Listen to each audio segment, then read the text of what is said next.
Então, pessoal, como eu estava falando no vídeo anterior, não é?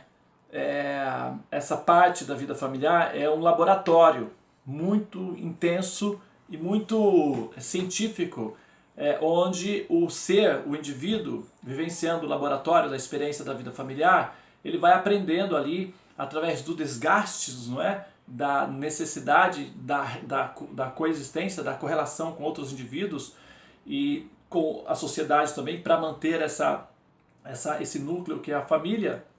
Isso produz uma evolução espiritual e uma experiência intensa de compaixão, porque tanto do ponto de vista da compaixão que a pessoa desperta por ter membros dependentes como filhos e esposa, a compaixão por essas pessoas, para que eles tenham condições de viver pacificamente, felizes, sem carências. Então isso é o esforço que nós fazemos para manter a família, também é um exercício de compaixão pelos membros familiares. Mas essa compaixão também se estende aos demais. Nos Vedas, por exemplo, se ensina da seguinte maneira: um chefe de família, ao comer, ele deve primeiro observar uma etiqueta. Ele deve ir até a porta e verificar se tem alguém do lado de fora com fome. Se tiver alguém próximo com fome, ele deve, antes de comer, chamar essa pessoa, alimentar essa pessoa, aí então ele poderá comer, e isso será considerado um ato nobre, será considerado um ato de educação, de cultura. Olha só, hein? De cultura, de educação. Isso é ensinado nos Vedas. Então o chefe de família, ele aprende que não apenas ele deve se preocupar em alimentar os membros que ele tem como sendo parte da sua família, mas ele deve se preocupar com aqueles que não têm o que comer. E isso é um princípio que é aprendido enquanto se é um chefe de família, é onde se acumulam as riquezas. Bom, após essa fase, que é um laboratório, adquirido as experiências da evolução nessa fase, a pessoa passa para a próxima fase, que é a de Vanaprastha, onde ele já está chegando ali, entrando na primeira etapa da velhice. Ele é convidado então a voltar a ser como era antes no início, um brahmachari, a praticar a restrição ao ato sexual, que também já não é muito lá aquela coisa, entendeu? Já está desgastado, todas as curiosidades que você poderia ter já foram, assim, pelo menos em tese, resolvidas. E é uma fase em que é como mastigar o mastigado, ou seja, continuar repetindo aquilo que foi feito anteriormente. Ao mesmo tempo, a probabilidade da morte já está mais próxima, porque quando você entra na fase de 60 anos, a extensão da combinação das moléculas de carbono que compõem o corpo já estão assim, bastante danificadas, bastante desgastadas. E aí isso se equivale a dizer que as chances da morte se aproximar são altas. E será preciso uma preparação espiritual, uma preparação psicológica e emocional para essa experiência inevitável, que é a experiência da morte. E a fase de Vanaprastha é o início da preparação para a saída do planeta. Entendeu?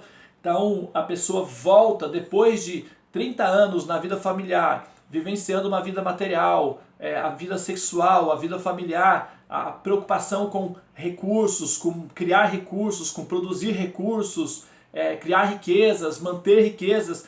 Toda essa experiência, uma vez concluída essa experiência responsavelmente, vem a próxima fase, que é a fase em que você começa então a devolver todas essas riquezas, devolver essa mentalidade para o ambiente, para o tempo correto, que é o tempo entre os 25 e os 55, 60 anos. A partir dos 60 anos, a experiência adquirida, que são ensinadas nos Vedas, é como se preparar agora, não mais para manter essa riqueza, não mais para continuar correndo atrás da criação de recursos materiais, ou seja, desligar-se da vida voltada para a produção dos recursos materiais. Não vou dizer vida materialista, porque a experiência da vida familiar dentro do conceito védico é uma experiência espiritual, então não posso dizer necessariamente materialista, mas muito voltada para as preocupações práticas da vida e voltar a mente para as preocupações da continuidade da vida, que é a saída do mundo material. Então o Vanaprastha, ele volta novamente a investigar as escrituras, a reanalisar as escrituras, só que dessa vez ele vai analisar as escrituras, os textos védicos, não mais como alguém inexperiente com a vida. Agora ele vai rever as revelações, as escrituras védicas, como alguém já pleno de experiências com a vida. Ele vai ver com um outro olhar, ele vai entender muito mais profundamente, com mais maturidade, com a idade. É quando se produz aí os sábios. É nessa fase em que os sábios são produzidos. Por isso que a Índia é um grande produtor de sábios. Você já reparou? Cada região do planeta produz um tipo de qualidade de ser humano. Por exemplo, no Brasil, qual é a qualidade do ser humano que é produzido no Brasil? Jogador de futebol. O Brasil é um excelente produtor de jogadores de futebol, ok? A qualidade, o produto de exportação do Brasil são os jogadores de futebol. O Brasil é conhecido no mundo todo pela simpatia do futebol brasileiro. Os Estados Unidos são conhecidos pelos experts em produzir dinheiro, os economistas, né? Assim, as principais escolas do neoliberalismo, do liberalismo, apesar de que veio da Inglaterra, os Estados Unidos é uma extensão da Inglaterra praticamente. Os ingleses e os americanos, eles são experts em produzir riquezas. Os principais economistas e especialistas em como produzir riquezas são a partir desses povos. Os árabes, eles são experientes em produzir guerreiros, né? Pessoas valentes e que estão dispostas a qualquer coisa para... É um produto local, produto daquela região. Agora, o produto da terra, o produto da terra da Índia são os sábios. As principais personalidades com sabedoria são indianos, okay? Nascem na Índia. Por quê? Porque o celeiro védico, ele tem um sistema que gera esse tipo de produto, entendeu? No Brasil, por exemplo, o menino lá, o moleque lá, ele já começa a aprender a jogar futebol com 8 anos de idade, ele já está expert em futebol. Na Índia é diferente, o menino com 8 anos de idade, ele é metafísico, ele está falando de filosofia, de teologia, de teoria de criação. E aí o resultado final é você tem aí experts em chutar uma bola e você tem expert em usar a sabedoria. Então você tem um produto local que produz expert em habilidades físicas e outros expert em habilidades mentais e espirituais. E aí nós temos a Índia como sendo o ambiente onde se produz esses tipos de experts, ok? Muito bem. Nessa fase de Vanaprastha, como eu disse, não é a fase final ainda, é uma fase de preparação, ok?